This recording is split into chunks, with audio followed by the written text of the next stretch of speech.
Andy, what can you say about the way that game ended? Crazy ending. Can you believe it just happened? I mean, there's obviously a lot of things to clean up. Unfortunately, there's some mistakes there, but I mean, I'm a firm believer that when you live a certain way and you have a certain purpose and you live in grace and you work to do the things to your best ability, sometimes you're going to make mistakes, but good things eventually end up happening for you. And it was, it was an awesome effort to see Talon get that guy on the ground there after the fumble. And we always talk about get the guy on the ground, give us another shot to stay in the fight, and that's exactly what happened. I think the whole sideline and the defense can tell by the offensive set and some of their stances and alignments it was going to be a pass play. And what an unbelievable opportunity for JL to come up with his second interception there at the end of the game in the fourth quarter. And that's the way we got to start. We got to do a much better job starting off faster, regardless of being at home, on the road. It doesn't matter. We'll need to continue to grow and to get ourselves in positions. We got some new young players playing for us, some guys that don't have as much experience, and boy, they got a whole lot of experience tonight. So we'll take the good from that. We're going to learn from things that we didn't do well tonight, which will allow us to be even much better moving forward, given that our players will be coachable. On the way back to the locker room, they're already talking about some things that they already know the drills we're going to rep and the things that we need to get better at. So as a coach, that makes you, that inspires you to keep working and keep getting guys growing and going in the right direction. This has been a crazy, wild year. Does it almost feel, poetic in a way that you clinch the division on a crazy, wild game with that ending?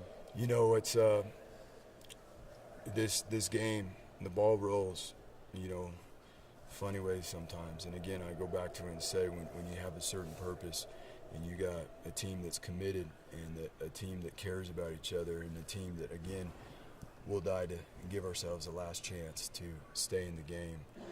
That's what it's been about all year. This is just another experience that will help us grow. Again, we were in a bunch of different scenarios tonight. We were in a 2-minute scenario at the end of the first half that we did a much better job of. We'll be able to grow off of that. We're in a 4-minute scenario at the end there. We'll be able to grow off of that.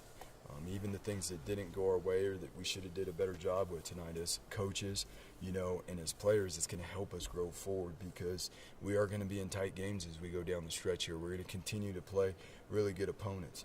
And, the message to the team right now and the message to everybody is we're not talking about the following week. We're talking about next week. We're coming up on a short week, so I'd appreciate it if y'all didn't ask any questions about, the following week. We are talking about Monday tomorrow and how we move forward to get ready for Thanksgiving week. You guys really leaned on the running game in the second half. How comforting is that you have a backfield you can lean on in big moments like that? It was awesome, and the guys wanted, the O-line wanted it, the tight ends wanted it, and again, this game starts up front on both sides of the ball, and we're a little light on our defensive side of the ball, but you know what? That's an opportunity, like I said, for other guys to be able to step in and get the experience and understand the diligence now of what it takes to be consistent with your techniques and your fits in the run game up front so that we can be more consistent. But our offensive line, we get to train against them obviously every day, and they make our defense better as well. You should see the war it is at practice up front in the run game between both sides. Not the easiest night to throw the ball, but what'd you think of Talon's performance in leading the drive that led to that Billy touchdown? Yeah, well, shoot, that was an awesome job by Billy, right? That was a contested throw. It was awesome to see Billy position himself and go up for that ball and make a huge, huge play down there. And as we get further and further down the stretch here, every single week there's going to be one-on-one situations like that where we're going to need our guys to make huge plays like that. And it was awesome to see Billy do it. Thank you.